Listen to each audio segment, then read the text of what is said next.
Welcome back to the channel again, everybody. As you guys can see, got a lot going on here at the garage today. Just gonna go ahead and jump right on into it. Like I said, I can't leave anything alone. But today we got another video for the D-Max. You can see, got quad ripped apart, getting that all ready for the sand now that summer is upon us. Get the Chevelle. Always tinkering with that. Actually just took it to another show last weekend. Did really well, 319 cars. Drug home another trophy, so that's pretty cool. As you guys know, I'm always pushing products that I review and different stuff. I spend a lot of time polishing, cleaning this thing. As you can see, I keep it in immaculate condition. So, as you can imagine, I've used a lot of different products. But it's something you guys should check out if you're into maintaining your own vehicles, is the Chemical Guys products. I don't know if you guys can see since we're in the garage here. The depth. Just recently waxed this thing again.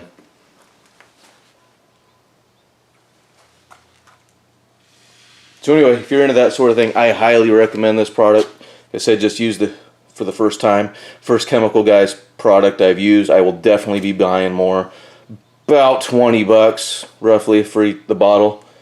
Picked up a second bottle because I was so in love with the stuff. Hopefully you guys can see it real well. I actually just buffed and waxed out the D-Max with it too. Awesome stuff. Super pleased with the product. Just gives it a nice instant deep wet look. And it's really user friendly, guys. That stuff comes off super easy. Really pleased with it. So anyway, check it out if that's something you guys are into. Real quick, let me know, guys, too. I've been slacking on the channel a little bit. Work's been crazy hectic. Trying to figure out what direction to go with things. You know, I'm always working on the D-Max. I know a lot of you guys are into that. That's definitely what we're tinkering with today. If you guys are into the sand sport stuff, hit me up. Just leave me a quick message. Let me know. Definitely do some videos on that. If you're into that sort of thing, I got some huge stuff on the way and in the works for that. If you're into the Chevelle and the car show things, let me know about that too. I'm always taking this thing out, going to car shows. I'm hitting up another one tomorrow. Like I said, I hit a huge one last weekend. Could have done a great video on it. Unfortunately, my time's kind of limited, guys. I gotta pick and choose what I do. So if there's something that you guys are into, man, just drop me a quick comment. Let me know. I'll try and hit up more videos of that kind of stuff. So anyway, let's go ahead and jump into it, guys. Been meaning to get to this for a while. Hopefully it's a quick project today because, like I said, I got a lot of other stuff I'm trying to tinker with. But ported fuel rail fittings, that's what we're going to tackle today. Ordered these up. Got two of them. You'll see a lot of guys just do one of them. Not going to debate the effectiveness of whether this upgrade is worthwhile or not. We're going to find out. Relatively inexpensive other than my time to tear into it. Heard there's pointless mod, some guys say. Other guys are all about doing it. Hey, as far as I'm concerned, anything that you can do to improve the efficiency of the motor, whether it's going to give you a power upgrade that sets you back in the seat or not, is really neither here nor there. You know, we do things like the lift pump to take strain off the CP3 and the injectors. You're not getting a major performance upgrade out of that, but this is just something that's going to allow a little bit of additional flow, take a little bit more strain off the system on the other end. So in my mind, how can it be anything other than positive for the motor? So anyway, that's what we're going to tackle today. Guys, you'll notice I got two of them. You see a lot of guys, they'll just do the one on the driver's side. We'll have to take off the AC. You really can't even see it. It's behind the pump there. And we're going to dig that one out and definitely do that one for sure. A lot of guys only do the one because the one fuel rail supplies the other, is their line of reasoning. Maybe true, maybe it's only necessary to do the one. I'm going to go ahead and attempt to do both of them. If you ask me, the biggest reason people probably only do the one is because unless you have deleted your EGR and your EGR cooler, it's going to be absolutely impossible to get to. Even so, if I have to pull the alternator and whatnot out of the way, I may pass on it if it's too much of a nightmare to get into because I'm just not into doing that kind of work today. But that's, in my mind, it's probably the biggest reason people don't attempt to mess with it. You know, if you guys can see it. There it is right down there. It's buried, so if, like I said, if your cooler and your EGR and stuff's on there, it'd be an absolute nightmare to get to. Definitely more work than it's worth. So that's probably the biggest reason people only do the one. Like I said, I'm going to attempt to do both of them. So let's just jump into it, guys. So if you guys follow along with my videos religiously, you've seen me do it 100 times before. What we need to do is get the tension off the belt, the tensioner, and get the belt off the AC pump. We'll go ahead and get it unplugged. We got 4 15mm bolts. We'll get those pulled out of the way, and then we can move the entire AC pump out of the way. Get it unplugged.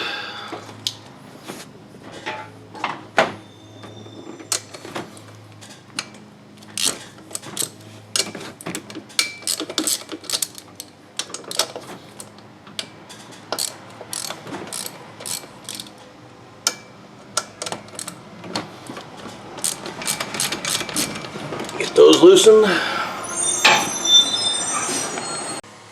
As you can see, we got another one right here. Just need to pull that and unplug that as well. I'll go ahead and zip those bolts out and get that pump moved.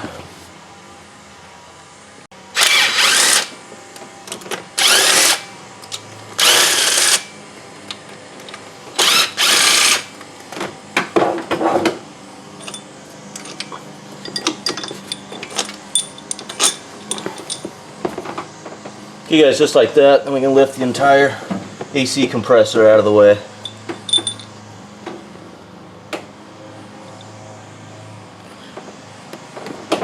Now that we've got that moved, now you can see the fitting we're trying to access right back down there. So what we're going to have to do is loosen this line. So I highly suggest using the proper wrench for these guys. This is a 17mm to get on these. I'm going to pop that loose. I don't know if I can film it or not. It's really tight. So I can get down in there. You got the other end of that right down there. You're going to have to at least loosen that so that you can pivot this out of the way once you get that broken loose and pull it off the threads. Don't necessarily have to pull it all the way out. At least I'm going to attempt not to. We'll find out.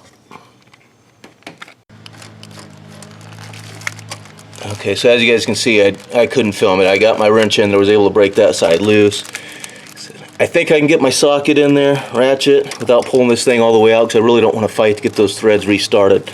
Yeah, it's going to be tight, but we're going to go ahead and give it a shot. It's a 7/8 or 22mm. Get the fitting out. So as you guys can see, I was able to finagle it in there. Got it broke loose. We'll go ahead and get that thing out of there. We want to make sure when we put the new one back in, we get it torqued down to 52 foot-pounds, just like we did the fuel rail plug when we replaced that.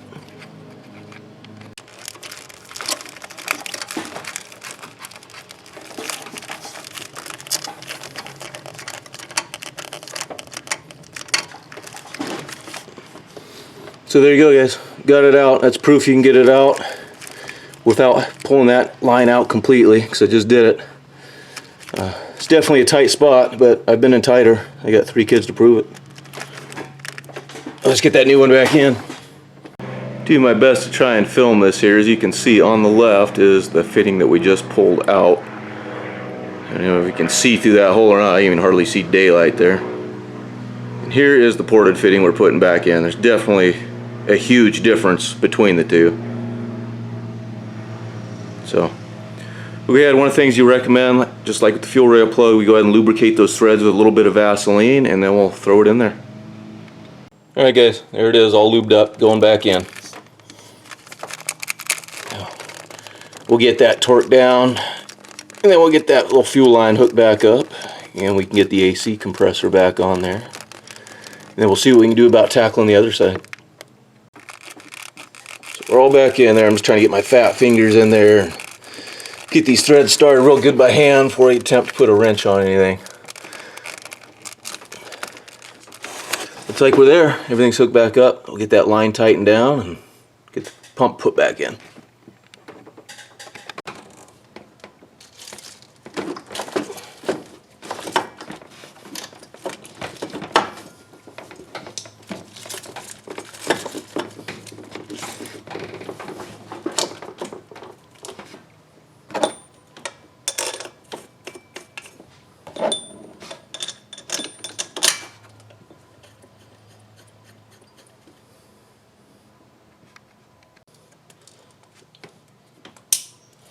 So that's all there is to it, guys. If you're just doing the one, you would be done at this point. I'm going to go ahead and, like I said, tear into the other side, investigate a little bit, see how much of a pain that one's going to be to swap out, and hopefully get it swapped out. We'll find out.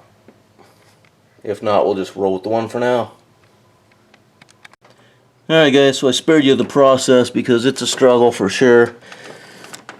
But as you can see, I got it out of there. That's a tight fit. Like I said, if your EGR and your cooler's in the way, it's more work than it's even worth. Even set up the way it is, I had to pull the alternator just to get some room to get in there. It's just kind of a mess, but definitely not anything I want to walk you through procedurally. But we got it out. Like I said, we'll go ahead and lubricate the other one up, get it threaded back in, be done with this little project. Alright, all back together. Hopefully you guys can see it. Shiny new fitting back down in there. Definitely know why most guys usually just do the one fitting. Like I said, especially if you got all that EGR stuff in the way. Impossible. Anyway, the job wasn't too terrible. Just definitely tighter on the passenger side than the driver's side. Got them both in there, so we'll go ahead and get the truck fired up. Test it out. We're going to look real closely at everything, make sure we don't have any leaks or anything like that going on while we get her up to temperature. One reminder, just something to keep in mind, you're probably going to have to crank on it for a while, just like we did when we did the fuel rail plug, because we've let all the pressure out of the fuel rail, so it's going to take a little bit to build up the rail pressure, so don't freak out when you got to crank on that thing for a minute before it takes off on you.